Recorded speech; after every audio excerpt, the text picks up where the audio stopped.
Ni hao, Kavinsure! Manonood tayo ng Taiwan Lantern Festival 2024 dito sa Shalom, Tainan, kung saan dito nila nahil ngayong taon na ito. Alam nyo, every year kasi may Lantern Festival yung Taiwan at magdepende lang yun sa lugar. Ay kaya naman dito sa Shalom nila nahil dito, ang ganda, ang daming mga lantern lights nila guys at naku, nakaka-amaze yung mga style at design nila. O diba, ang cute nito. Sobrang ganda. At yun nga si Inday, sobrang naaaliw ako. Kaya libot-libot lang naman at saka pose. Oh, diba?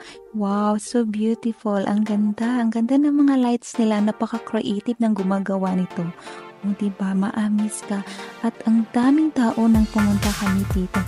At kitang-kita ang daming tao at saka may stage show pa sila guys, may nagko-concert. At yun na, pati ang ganda talaga nakaka-amaze. O diba, po sa Hindi sobrang i-enjoy. Thank you